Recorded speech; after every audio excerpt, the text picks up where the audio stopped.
अस्सलाम वालेकुम। आज मैं आपको दो तरह की इमली की चटनी बनाना सिखाऊंगी जो कि आपके सारे रमज़ान में बल्कि आपका बहुत देर तक साथ देगी। और एक दफ़ा आप बनाकर इसको फ्रिज में रख लें तो बहुत देर तक ये महफूज रहती है। और मैं आपको इसका तरीका भी बताऊंगी कि किस तरीके से आपकी चटनी बहुत देर तक महफूज रह सकती है और ख़राब नहीं होगी। तो सबसे पहले जो हम चटनी बनाते हैं वो मीठी चटनी बनाएंगे इमली की, जो कि ख़ास तौर पे समोसे वगैरह के साथ खाई जाती है। तो हम इसे बनाना शुरू करते हैं और मैं आपको इसके इंग्रेडिएंट्स बता देती हूँ। इसके लिए मैंने 100 ग्राम इमली ली है और इसको 1 कप गर्म पानी में मैंने इसे भिगो दिया है। और ये सॉफ्ट मेरे पास इमली थी और आधा घंटा मैंने इसे भिगोया है तो बिल्कुल सॉफ्ट हो गई है। और इसके लिए हमें 2 कप चीनी चाहिए होगी, 1 टीस्पून सॉल्ट लिया है, half teaspoon crushed red chilli है, 1 टीस्पून मैंने 4 मग्स लिए हैं, मेलन सीड भी इसको कहते हैं, 1 टेबल स्पून कॉर्नफ्लोर लिया है और थोड़ा सा orange red food colour optional है, क्योंकि ये जो समोसे के साथ जो चटनी मिलती है उसमें ऐसा ही कलर इस्तेमाल किया होता है। अगर आप चाहें तो इसमें डालें और चाहें तो ना डालें। तो सबसे पहले जो ये इमली का पल्प है इसे हम छान लेते हैं। तो सारा पल्प मैं इसमें डाल रही हूँ। ये तकरीबन आधा कप के करीब इमली है। जो इसके अंदर गाढ़ा गाढ़ा सा इसका सीड्स और इसका ये मोटा वाला पार्ट रह गया है, तो मैं इसमें थोड़ा थोड़ा पानी ऐड करके इसके अंदर से भी जितना पल्प है वो निकाल लूँगी। तो इसके लिए मैं 1 कप गर्म पानी यूज़ कर रही हूँ। तो इससे मैंने अच्छे से छान लिया है और अब हमें ये इसका इतना पल्प मिल गया है। तो अब पैन में 2 कप चीनी मैं ऐड कर रही हूँ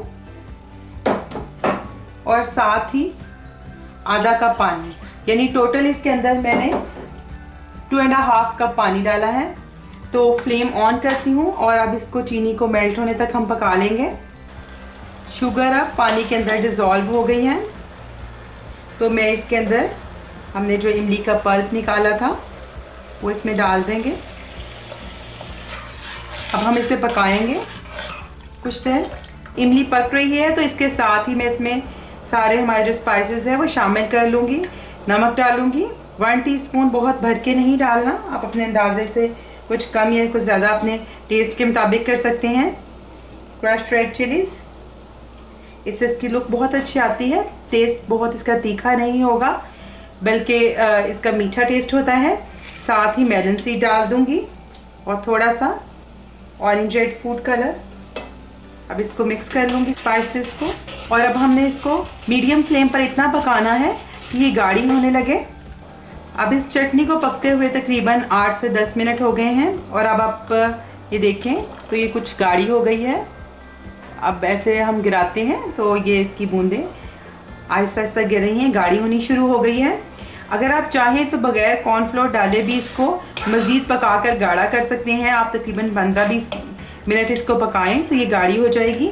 लेकिन मैं इसमें कॉर्नफ्लोर डाल रही हूँ जिसकी वजह से चटनी में एक बहुत अच्छी सी शाइनिंग आती है और थिकनेस भी आती है।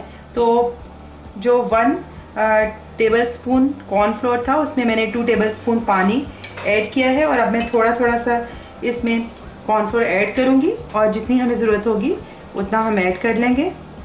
तो अभी मैंने 2 चम्मच डाला है। साथ ही फ़ौरन से मिक्स कर लेंगे। हमने इस बात का भी ख्याल रखना है कि जब चटनी ठंडी हो जाएगी तो वो मज़ीद गाढ़ी हो जाएगी, तो उसके हिसाब से इसकी थिकनेस एडजस्ट करनी है। अब मैंने कॉर्नफ्लोर इसमें ऐड कर लिया है और इसको मैं 2-3 मिनट मज़ीद पकाऊंगी और इसके बाद हमारी ये चटनी तैयार है। इसकी परफेक्ट थिकनेस हो गई है। तो ये इमली की मीठी चटनी तैयार है। आप इसका टेक्सचर देख सकते हैं, परफेक्ट इसकी थिकनेस है। अब हम दूसरी चटनी यानी इमली की खट्टी मीठी चटनी बनाएंगे, जो कि दही बड़े के साथ, इसके अलावा गोलगप्पे और मुख्तलिफ़ किस्म की और बहुत सारी चीज़ों के साथ चटनी के तौर पे इस्तेमाल हो सकती है। यानी ये मल्टीपर्पज़ चटनी है। और इसके लिए हमें जिन जिन चीज़ों की ज़रूरत है वो कुछ इस तरह है। मैंने 150 ग्राम इमली ली है और मेरे पास ये इमली है जो कि बहुत सॉफ्ट है और इसमें सीड्स नहीं होते, तो ये मैंने इस्तेमाल की है। और इसको मैंने 1.5 कप पानी के अंदर भिगो दिया है, गर्म पानी के अंदर, ताकि इसका पल्प हम अलहदा कर सकें। 1 कप मैंने शुगर ली है। 1 कप से 1.5 कप तक आप इस्तेमाल कर सकते हैं अपने टेस्ट के मुताबिक, और इसके अलावा इस चीज़ के मुताबिक इमली जो है वो कितनी खट्टी है। तो 1 टीस्पून भर के मैंने सॉल्ट लिया है। 1 टीस्पून मैंने रेड चिली ली है। इसमें मैंने ½ टीस्पून रेड चिली ली है और ½ टीस्पून क्रश चिली ली है। 1 टीस्पून मैंने भुना पिसा हुआ ज़ीरा लिया है। ½ टीस्पून मैंने ड्राइड जिंजर पाउडर या सौंठ का पाउडर लिया है और 1/4 टीस्पून मैंने गरम मसाला पाउडर लिया है।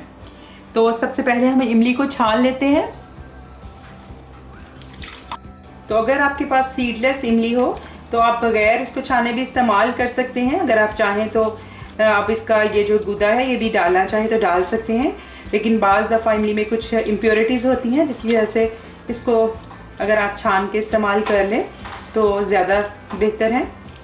अब मैं 1 कप गर्म पानी इसमें डालूंगी और साथ इसको अच्छी तरह से इसका पल्प निकाल लूँगी ताकि इमली में जितना भी पल्प बचा है वो भी निकल जाए।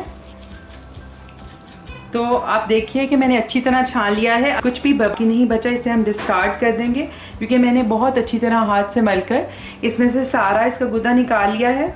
और अब इसमें टोटल 3 कप्स पानी है। 1.5 कप पानी में मैंने पहले इसे भिगोया था और इसके बाद 1.5 कप पानी बाद में इस्तेमाल किया है, तो टोटल ये 3 कप्स है। अब मैं पैन में ये 3 कप जो इमली का पल्प है वो डाल दूंगी और इसके साथ ही ये 1 कप चीनी इसमें डालूंगी और इसको अच्छे से मिक्स कर लूँगी। चीनी के घुलने तक हमने इसको हिलाते रहना है। अब चीनी इसमें मेल्ट हो गई है तो मैं इसमें स्पाइसेस भी शामिल कर दूंगी।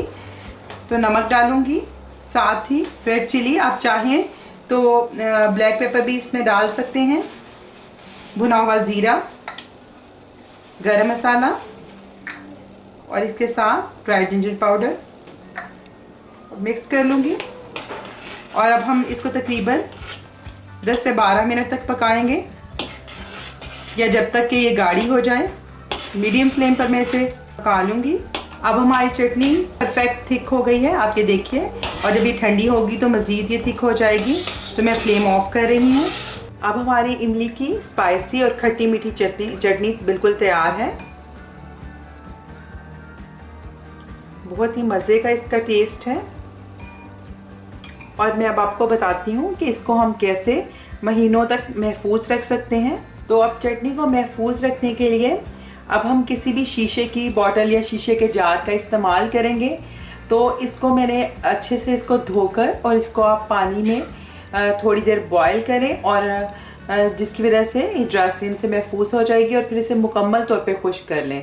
और अब आप इसमें चटनी भरें और इसको इसका ढक्कन अच्छी तरह बंद करें।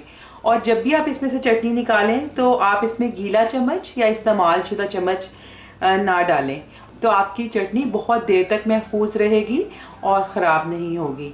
तो मैं आप इनको जार में डाल लेती हूँ। तो दोनों किस्म की चटनी को मैंने शीशे की बॉटल्स में भर लिया है। उम्मीद करती हूँ कि ये चटनी की रेसिपी आपके लिए फ़ायदेमंद साबित हो और आप भी इसको बनाएं और इस पूरा रमज़ान बल्कि बहुत देर तक आप इससे फ़ायदा उठाएं। अगर आपको मेरी ये रेसिपी पसंद आई हो तो इसे लाइक कर दें। आइंदा आपके साथ किसी नई रेसिपी के साथ फिर मुलाकात होगी। उस वक्त तक के लिए अल्लाह हाफ़िज़।